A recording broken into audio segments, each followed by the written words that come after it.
Salam əziz şagirdlər və valideynlər, hər birinizi xoş gördük kanalımda.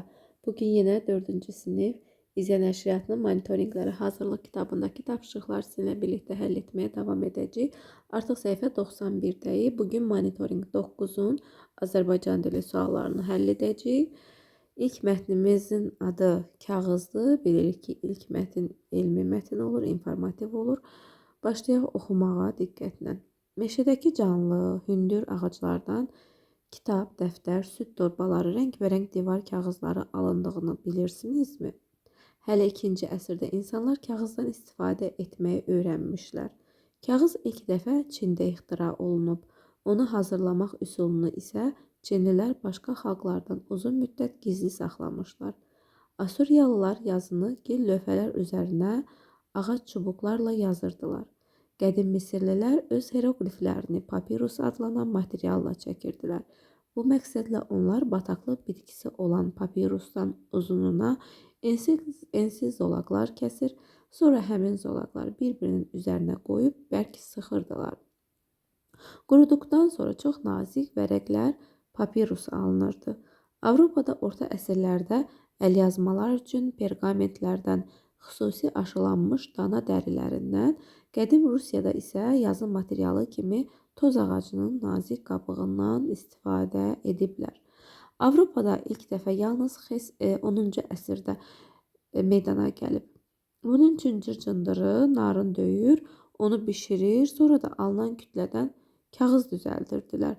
Lakin elə ki, hər yerdə qəzet, kitab, məktəblər üçün dərslik nəşrinə başlandı, dəftər hazırlamaq lazım gəldi. O zaman insanlar ağac oduncağından kağız düzəltməyi öyrəndilər. Kağız necə hazırlanır? Meşədə kəsilmiş ağaclardan əvvəlcə odun doğrayır, yonqarlara ayırır, sonra oduncağı yumuşaq lifli kütləyə çevrilənədək xırdalayırlar. Bu kütlə kağız olanadək xeyli müxtəlif əməliyyatdan keçir. Sonra avtomat kağız düzəldən maşına növbə çatır. Maşından keçən nəm, yumuşaq kağız kütləsi bir dəqiqə ərzində sıx, səthi hamar ağ kağıza çevrilir. Bu bir dəqiqə ərzində kağız kütləsi xırda deşikləri olan tor üzərinə tökülür. Onda qalmış su torun çox xırda deşiklərindən süzülüb axır. Sonra kağız kütləsini bərk sıxır.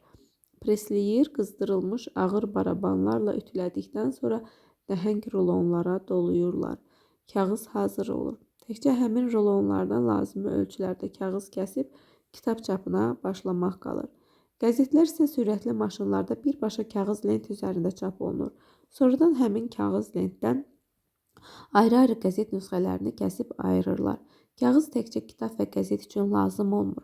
Ondan zərflər, divar kağızları, karton, dondurma stəkanları, iplər, hətta maşınlar üçün dişli çarxlar da düzəldirlər. Birinci suala baxırıq. Mətnə əsasən hansı məlumat yanlışdır? Perqament xüsusi aşılanmış dana dərilərindən hazırlanırdı. Bu düzdür. Baxın, mətndə burada qeyd olunub. Perqamentlərdən, xüsusi aşılanmış dana dərilərindən, yəni perqament sözünün izahı verilib qarşısında. Deməli, A variantı doğrudur. Kağızın hazırlanma üsulu Asuriyalılar tərəfindən gizli saxlanılmışdı. Xeyr. Çinlilər, baxın, deyir, Çinlilər başqa xalqlardan uzun müddət gizli saxlamışlar. Deməli, yanlış olan B variantıdır. Digərlərinə də baxaq. Kağız istehsalı üçün ağac oduncağı xırdalanaraq yumşaq lifli kütləyə çevrilir. Bəli, bu mətndə var idi. Gəlin, axtaraq. Baxın, deyir, sonra oduncağı yumşaq lifli kütləyə çevrilənədək xırdalayır. Sonra kağız təkcə kitab və qəzet üçün deyil, digər məhsullar üçün də istifadə olunur. Bəli, mətnin ilk cümləsində yazılmışdı ki, nə üçün istifadə olunur? Daha doğrusu, hündür, deməli, ağaclardan kitab, dəftər, süd torbaları, rəngbərəng divar kağızları alındığını bilirdinizmi? Yox, burada ağaclardan nəyin alındığı göstərilib. Bizdə nə deyir? Kağız təkcə kitab və qəzet üçün deyil, digər məhsullar üçün də istifadə olunur. Baxın, onun cavabı buradadır. Kağız təkcə kitab və qəzet üçün lazım olmur. Ondan zərflər, divar kağızları, karton, dondurma stəkanları, iplər, hətta maşınlar üçün dişli çarxlar düzəldirlər. Bunun da cavabı buradadır. Keçirik ikinci suala. Kağız ilk dəfə harada ixtira olunub? Düzgün cavab Çində. Ay, qələmdən işarələməliydim. O da buradadır ki, deməli kağız ilk dəfə Çində ixtira olunub. Papirus materialı hansı bitkidən hazırlanırdı? Bataqlıq bitkisindən A variantı. Bunu da mətndən tapaq. Baxın, bu məqsədlə onlar bataqlıq bitkisi olan papirusdan davamına ehtiyac yoxdur. Yəni başa düşdük ki, papirus bataqlıq bitkisidir. Asuriyalılar yazını hansı material üzərində yazırdılar? Baxaq, Asuriyalılar hansı idi, hardaydı Asuriyalılar haqqında. Baxın, buradadır. Asuriyalılar yazını gil lövhələrin üzərinə ağac çubuqlarla yazırdılar. Deməli, gil lövhə B variantını seçirik. İkinci əsrdə insanlar hansı texnologiyanı öyrənmişlər? Kağızdan istifadə etməyi, gil lövhədə yazmağı, papirusdan kitab düzəltməyi, perqamentdən istifadə etməyi. Baxaq görə ikinci əsrdə nə öyrənmişdilər? İkinci əsr sözü ümumiyyətlə burada var idi mi? Buradadır. Hələ ikinci əsrdə insanlar kağızdan istifadə etməyi öyrənmişlər. Bir kağızdan istifadə etməklə variant var idi mi? Bəli. 5-də A variantını seçirik. Kağız istehsalında hansı texnoloji vasitədən istifadə olunur? Yazı maşını, kağız düzəldən avtomat maşın, dəri emalı maşını, çap maşını. Kağız istehsalı, yəni kağız düzəltməsi deyirsə, elə artıq buradan başa düşməliyik ki, bu kağız düzəldən avtomat maşındır. Amma yenə də mətndə də baxaq həmin hissəni. Deməli, kağız necə hazırlanır? Burada yazılır və orada bu abzasda qeyd olunur ki, sonra avtomat kağız düzəldən maşına növbə çatır. Yəni, bu maşının adı çəkilir. Yəni, təbii ki, bu olacaq. Çap maşınından kitablar çap eləyərlər, məsələn. Başqa nə var idi? Yazı maşında artıq yazı olar. Burada isə sırf kağızın istehsalı soruşur. Ona görə B-ni seçirik. Mətndə qeyd olan hansı məhsul kağızdan hazırlanır? Divar kağızlarlı, papirus, karton, dondurma stəkanları. Biz bayaq kağızdan hazırlanan məhsulları oxuduq. Papirus isə kağızdan hazırlanmır. Papirusu əvvəllər kağız kimi, kağız əvəzinə istifadə edirdilər. Biz oxuduq ki, ona görə B variantını seçirik. Mətndə nəhəng rulonlardan hansı məqsədlə istifadə olunduğu qeyd olunub? Kitab çapı üçün, maşınların hazırlanması üçün, papirus alınması üçün, kağızın yumuşaldılması üçün. Kitab çapı üçün olar. Yenidən mətndə baxaq həmin hissə görək nəhəng rulon sözü hardaydı? Baxın, burada nəhəng rulonlara doluyurlar. Kağız hazır olur. Təkcə həmin rulonlardan lazım ölçülərdə kağız kəsib kitab çapına başlamaq qalır. Deməli, bu rulonlardan kitab çapında istifadə olunur. Tapdıq ki, A variantı. 9-a baxırıq. Kağız istehsalı prosesi nə ilə başlayır? Kağız lentlərin kəsilməsi ilə, odunların doğranması ilə, kitabların çap olunması ilə, kağızın rulonlara dolanması ilə. Bunu mətni oxumasaq da, yəni məntiqlə tapmaq olar ki, təbii ki, birinci gərək odun doğransın ki, sonra da burada baş verən proseslər baş versin. Keçək səhifə 93-ə, 10-cu suala baxırıq. Avropada kağız nə zaman meydana gəlmişdi? Bu yazılmışdı ki, 10-cu əsrdə yenidən həmin hissəni oxuyaq. Avropada ilk dəfə kağız yalnız 10-cu əsrdə meydana gəlib. 10-cu əsr hansı variantdadır? A variantındadır. 11-ə baxırıq. Mətndə hansı suala cavab tapmaq olmaz? Kağız ilk dəfə kim tərəfindən ixtira edilmişdir? Bəli, elə budur. Biz mətndə heç kəsin adını oxumadıq. Yəni, kim soruşursa, hansısa insan adı olmalıydı. O da yox idi mətndə. Qədim Rusiyada yazı üçün hansı materialdan istifadə olunurdu? Bu var idi. Yenidən həmin hissəni bir də baxaq. Qədim Rusiyada, baxın, Qədim Rusiyada yazı materialı kimi toz ağacının nazik qabığından istifadə ediblər. Bunun cavabı var. Sonra digərlərini də oxuyaq. 10-cu əsrdə Avropada kağız hazırlamaq üçün hansı üsuldan istifadə edirlər? Bu da var. Bayaq onu oxuduq əvvəlini. Davamında da deyir ki, yəni 10-cu əsrdə necə kağız əldə edirdilər? Burada yazılıb. Bunun üçün cırcındırı narın döyür, onu bişirir, sonra da alınan kütlədən kağız düzəldirdilər. Deməli, Avropada necə kağız düzəldirdilər, bu da var. Kağız istehsalında hansı materiallardan istifadə olunur? Təbii ki, bu da var mətndə. Mətnin məzmununu ümumiləşdirsək, mətnə hansı adı vermək olar? Ənənəvi yazı texnikaları, kağızın gələcəyi, dünyanın ən yaxşı kağızı, kağızın tarixi və istehsal prosesi. Təbii ki, kağızın tarixi və istehsal prosesi. Burada yəni kağız necə yaranıb, hansı dövrdə yaranıb, sırf bu haqda danışır. Ona görə də buna uyğun elə D variantıdır. 13-ə baxırıq. Mətndə hansı fikir ifadə olunmamışdır? Kağızın satış qiymətləri, bəli, heç bir qiymət yox idi mətndə, elə budur, A variantı. Kağızın istifadə sahələri yazılmışdı. Ənənəvi yazı materialları yazılmışdı. Kağızın tarixi haqqında da geniş şəkildə məlumat verilmişdi. 14-ə baxaq. Mətndə qeyd olunan kağız istehsalı prosesində hansı mərhələnin sıxılmadan əvvəl həyata keçirildiyi vurğulanır? Kağızın lazımi ölçüdə kəsilməsi, qızdırılmış barabanlarla ütülənməsi, nəm kağız kütləsinin tor üzərinə tökülməsi, rulonlara dolanması. Deyir, hansı mərhələ sıxılmadan əvvəl həyata keçirilir? Sıxılmadan əvvəl nəm kağız kütləsinin tor üzərinə tökülməsi olar. Yəni nəmdirsə, bundan sonra sıxılır. Bundan sonra artıq lazımi ölçüdə kəsilir, rulonlara dolanır. 15-ə baxırıq. Mətndə çərçivə içində verilmiş sözü əvəz edə bilməz. Baxaq, çərçivə içində müxtəlif sözü idi deyəsən. Yenidən qeyd edək. Baxaq, müxtəlif. Müxtəlif fərqlidir, başqadır, ayrı deyə bilərik. Baxaq, görək variantlarda nə verilmişdi. Fərqli, bəli, deyə bilərik dedik.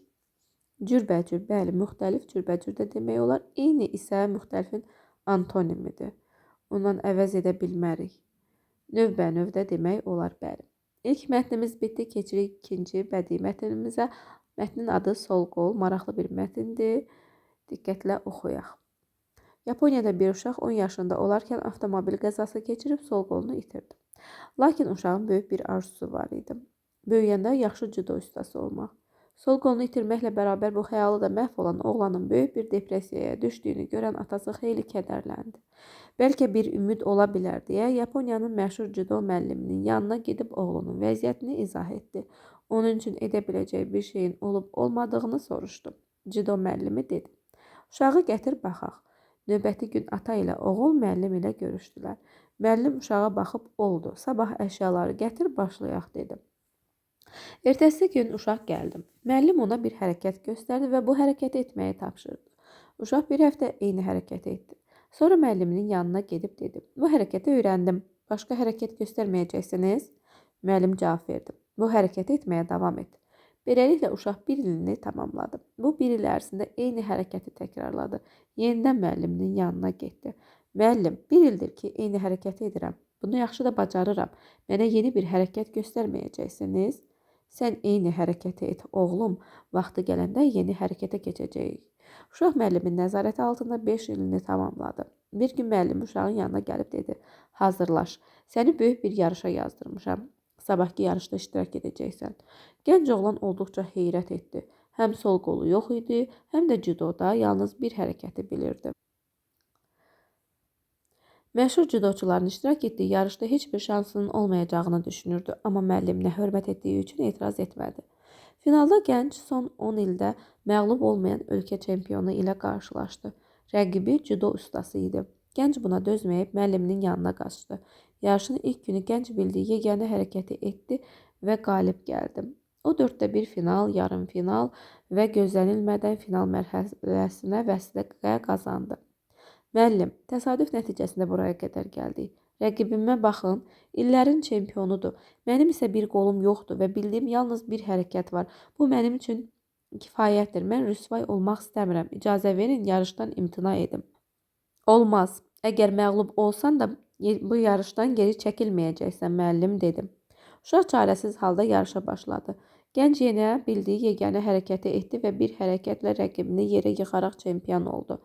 Müəllim, bu necə baş verdi? Mənim bir qolum yoxdur və yalnız bir hərəkət bilirəm. Necə oldu ki, mən qalib oldum? Bax, oğlum, əvvəla 5 ildir eyni hərəkət edirsən. O qədər çalışmısan ki, yer üzündə bu hərəkəti səndən yaxşı bacaran yoxdur. İkincisi, bu hərəkətin yalnız bir əks hərəkəti var. Bunun üçün də rəqibin sənin sol qolunu tutmalı idi. Bəli, mətni oxuduq. İndi isə sualları cavablandıraq. Uşağın adi xüsusiyyəti seçin. Qorxaq, zəif, məqsədli, cəsarətsiz. Məqsədli idi. Məqsəd qoyulmuşdu qarşısına və məqsədinə nail oldum. Mətndə əsas fikir nədən ibarətdir? Əskiklərinizi hamıdan gizlədərək uğur qazana bilərsiniz. Əskik olduğunu düşündüyünüz şey ən böyük üstünlüyünüz ola bilər. Dostunu göstərdiyim sən kimsən? Azaqani olmayan çoxdan da olar. Düzgün cavab əskik olduğunu düşündüyünüz şey ən böyük üstünlüyünüz ola bilər. Burada da məsələn uşağın sol qolu yox idi. Bu onun üstünlüyü oldu. Yəni rəqib gərək onun sol qolunu tutardı ki, ona qalib gəlsin. Onun da sol qolu yox idi deyə məhz buna görə qalib gəldim. Hadisələrin ardıcıllığını müəyyən edin. Müəllim uşağı gətirməyə tapşırdı. Uşaq final mərhələsinə vəsiqə qazandı. Ata cüdo müəlliminin yanına getdi. Uşaq müəllimin nəzarəti altında 5 ilini tamamladı. Əvvəlcə ata cüdo müəlliminin yanına gedir. Sonra müəllim uşağı gətirməyə tapşırır. Sonra uşaq müəllimin nəzarəti altında 5 ilini tamamlayır. Ondan sonra finala vəsiqə qazanır. 3, 1, 4, 2. B variantındadır düzgün cavab. 19-a baxırıq. Altına xətt çəkilmiş birləşməni hansı sözlə əvəz etmək olar?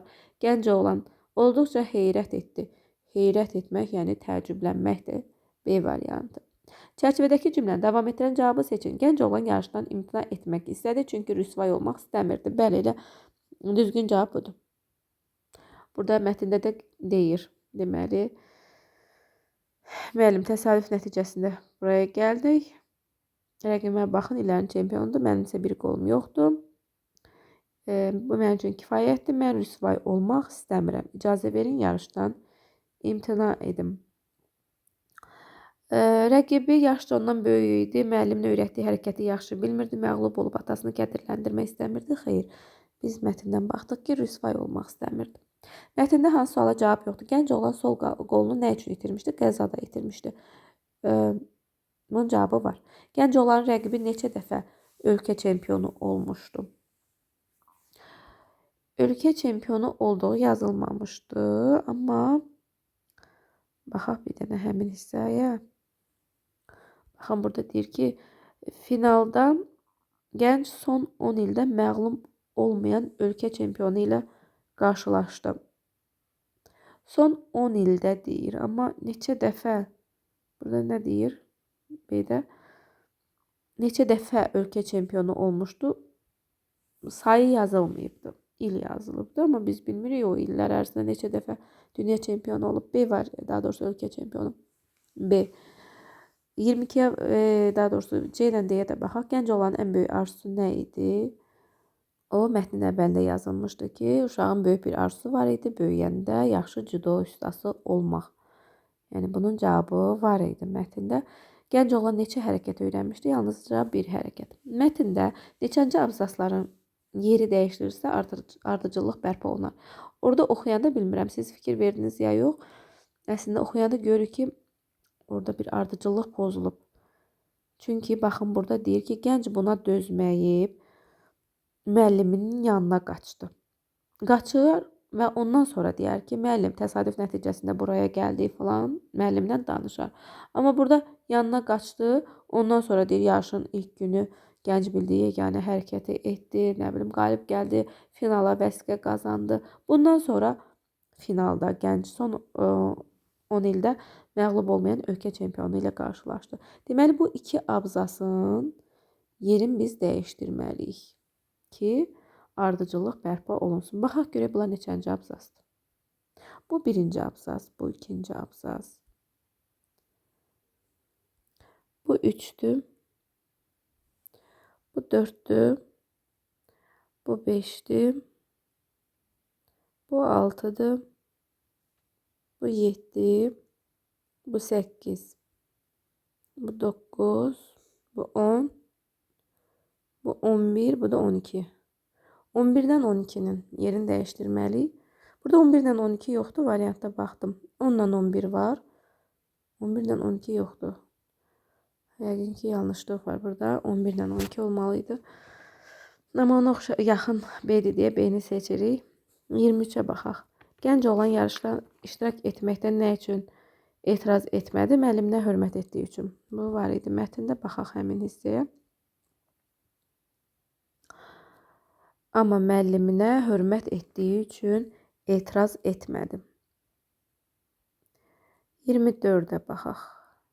Mətndə belə bir obraz yox idi. Gənc oğlan təbii ki var idi. Baş qəhrəmanı idi. Cüdo müəllimi də var idi. Ölkə çempionu da var idi. Oğlanın rəqibi idi. Cüdo hakimi isə yox idi. D variantı. Bu nə idi? Cümlədə altına xətt çəkilmiş sözün izahını seçin. Mən rüsvay olmaq istəmirəm. Rüsvay yəni variantları oxuyaq, daha düzgün olsun. Hər hansı bir yarışda qələbə qazanmaq xeyir. Hər hansı bir işdə biabır olmaq, utanılacaq hal almaq, bəli. Budur rüsvay sözünün izahı B variantı. Hər hansı bir yarışda məğlub olmaq, uduzmaq xeyir. Biri ilə ortaq cəhətləri çox olmaq xeyir. Bunlar uyğun deyil. Mətnə əsasən doğru fikirləri seçin. Ata oğlu üçün heç nə etmir, oğlu üçün kədərlənir. Oğlu üçün kədərlənir ata. Oğul gənc oğlan məğlub olur. Gənc oğlan müəllimin dediklərinə əməl edir. Müəllimin dediklərinə əməl edir. Cüdo müəllimi gənc oğlana bir neçə hərəkət öyrədir. Xeyr, bir hərəkət öyrədir. Gənc oğlan yarışda imtina etməsinə icazə vermir. Bəli. 2, 4, 6. C variantı. Hansı hərəkət gənc oğlana aid deyil? Yarışa qatıldı. Bəli. Çempion oldu. Bəli. Məşq etdi. Bəli. Məğlub oldu. Xeyr. Gənc oğlanın öyrəndiyi hərəkətin əks hərəkəti nə idi? Bu mətnin sonunda qeyd olunmuşdu. Müəllim ona deyir ki, bu hərəkətin yalnız bir əks hərəkəti var. Bunun üçün də rəqibin sənin sol qolunu tutmalı idi. Deməli, rəqib sol qolunu tutmalıdır. D variantı.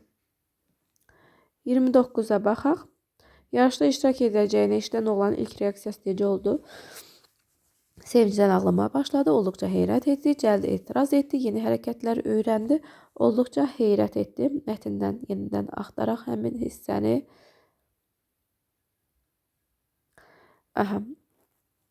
Bax, burada deyir ki, müəllimi hazırlaş səni böyük bir yarışa yazdırmışam, gənc oğlan olduqca heyrət etdi deyilir. Sonra son sualımız. Ata oğlunu sevindirmək üçün hansı yolu seçdi? Savadlı həkim axtarmağa başladı. Oğlu üçün cüdo ilə məşğul olan dostları axtardı. Məşhur cüdo müəllimi ilə görüşdü. Oğluna xoş sözlər deməyə başladı. Təbii ki, məşhur cüdo müəllimi ilə görüşdü. Məncə heç ehtiyac yoxdur mətndən bunu tapmağa, amma yenə də şübhə altındasınızsa mətndən axtarmaq lazımdır. Deməli, bəlkə bir ümid ola bilər deyə Yaponiya məşhur cüdo müəlliminin yanına getdi. Oğlan vəziyyətini izah etdi. Bəli, 30 sualın sonuna gəldik, çatdıq. Monitorinqin 9-un Azərbaycan dili suallarını həll edəcəyik. Bundan sonraki videoda isə riyaziyyat sualları olacaq. Sağ olun, yeni videolarda görüşərik.